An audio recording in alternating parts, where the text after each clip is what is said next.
Tonight, I'm going to share with you my passion for science. I'm not talking about science that takes baby steps. I'm talking about science that takes enormous leaps. I'm talking Darwin. I'm talking Einstein. I'm talking revolutionary science that turns the world on its head. In a moment, I'm going to talk about two ideas that might do this. I say might because with revolutionary ideas, most are flat wrong. And even those that are right seldom have the impact that we want them to have. To explain why I picked two ideas in particular, I'm going to start with a mystery. 1847, Vienna, Austria. Ignaz Semmelweis was a somber, compulsively thorough doctor who ran two maternity clinics. They were identical, except for one thing. Women were dying of high fever soon after giving birth 3 times more often at one of the clinics than at the other. Trying to figure out what the difference was that caused this, Semmelweis looked at everything he could. Sanitation? No. Medical procedures? No. Airflow? No. The puzzle went unsolved until he happened to autopsy a doctor who died of an infected scalpel cut. The doctor's symptoms were identical to those of the mothers who were dying. How is that possible? How could a male doctor get the same thing as new mothers? Semmelweis reconstructed everything the doctor had done right before he got sick, and he discovered that he'd been autopsying a corpse. Had something gotten in his wound that killed him? With growing excitement, Semmelweis looked for any connection he could between dead bodies in the morgue and dead mothers in his delivery room, and he found it. It turned out that at the hospital with a high death rate, but not the others, doctors delivered babies immediately after autopsying corpses in the morgue. Aha! Corpses were contaminating the doctor's hand and killing his mothers. So he ordered the doctors to sterilize their hands, and the deaths stopped. Dr. Ignaz Semmelweis had discovered infectious disease. But the doctors of the day thought he was crazy because they knew, and had for hundreds of years, that odorous vapors called miasmas cause disease, not these hypothetical particles that you couldn't see. It took 20 years for Frenchman Louis Pasteur to prove that Semmelweis was right. Pasteur was an agricultural chemist who tried to figure out why milk and beer spoiled so often. He found the bacteria were the culprits. He also found that bacteria could kill people in exactly the same way that Semmelweis's patients were dying. We now look at what I want to talk about tonight in two ideas. We saw with Semmelweis that he was a revolutionary. He did it for two reasons. One, he opened our eyes to a completely new world. We'd known since the 1680s about bacteria. We just didn't know that bacteria killed people. And he also demolished fond ideas that people kept close to their heart. Miasmas didn't kill people, bacteria killed people. So this brings me to the two ideas I want to talk about tonight. One has opened our eyes to a completely new universe, and the other attacks long-held beliefs. Let's get started with Dr. Eric Haseltine. He's a physicist who's opened our eyes to an entirely new world by violating the laws of physics. Haseltine is a true rebel.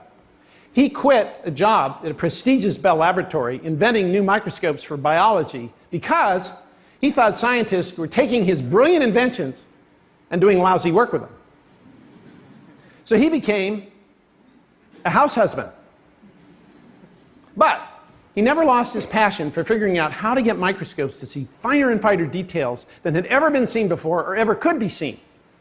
This is crucial if we're ever going to understand how cells work and how cancer works and how something 150th the size of the head of a pin can do all these amazing things, like make proteins and move charges around and all of those things. There's just one problem. There's this thing called the law of physics. And part of the law of physics is a thing called the diffraction limit. The diffraction limit is kind of like when you go to a doctor's office, you can only see so far down, no matter how good of glasses you have. This was a so-called impossible problem.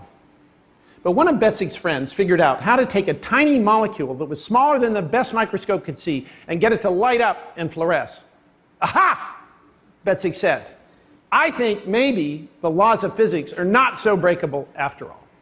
So he lashed together a microscope in his friend's living room. He had no laboratory.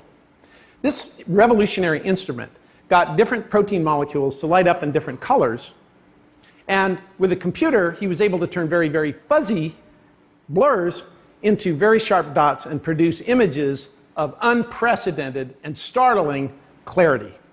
For this work, last year, Eric Betzig won the Nobel Prize. Why? Because now we can see with unprecedented detail things that we never had seen before, and now doctors can get a better handle on things like cancer. But do you think Betzig was satisfied there? No. He wanted movies. The problem was that even the genius microscopes that he invented were just too slow. So what did he do?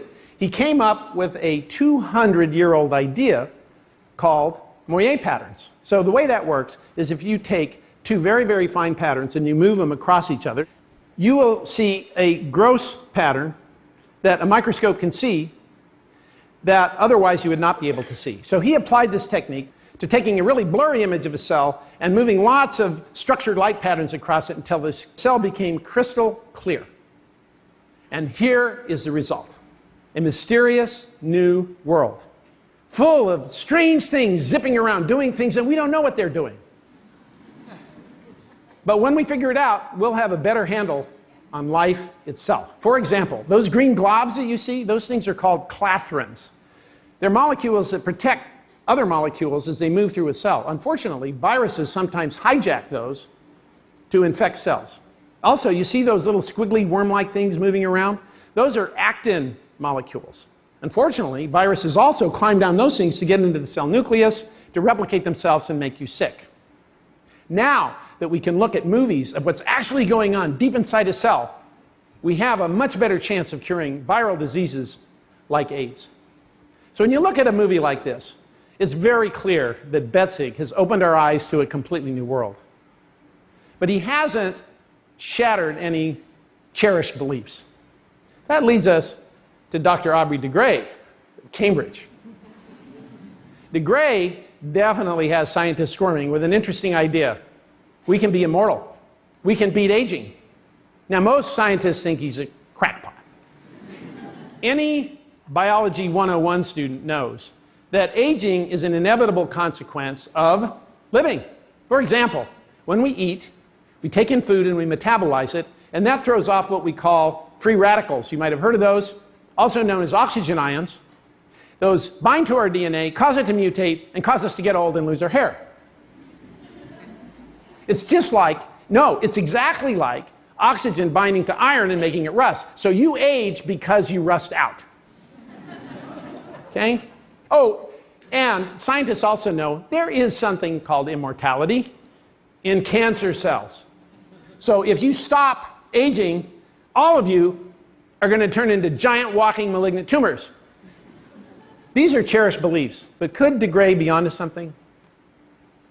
I think he deserves a closer look. First of all, I have a really hard time seeing him as a crackpot. Yeah, he started off life as a computer scientist, not a biologist, but he earned a PhD in biology from Cambridge, and he has published some very significant work on mitochondrial DNA and a bunch of other stuff. Secondly, he started an anti-aging foundation that has identified 7 different causes of aging, to me, that seem very plausible. And he is hot in pursuit of fixes for every single one of them. For example, one of the reasons we age is that our mitochondrial DNA mutates, and we get kind of old and our cells lose energy. He believes, and he's made a convincing case, that using viruses we can do gene therapy, fix that DNA, and rejuvenate ourselves. One more thing. We have an existence proof that extreme longevity is possible.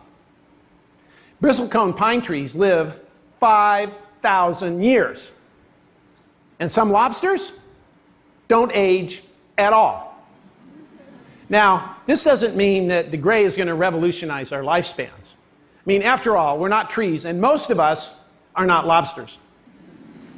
But I got to believe that there are Darwins and Einsteins out there. And I'll tell you why. Consider this. there are 7 times more people alive today than during Darwin's time. There are 4 times as many people alive today as Einstein. When you consider that the proportion of scientists in the population has skyrocketed, there are now 7 million scientists. I gotta believe, and I do believe, that there's one of them out there who is working right now in obscurity to rock our lives. And I don't know about you, but I can't wait to be rocked. Thank you.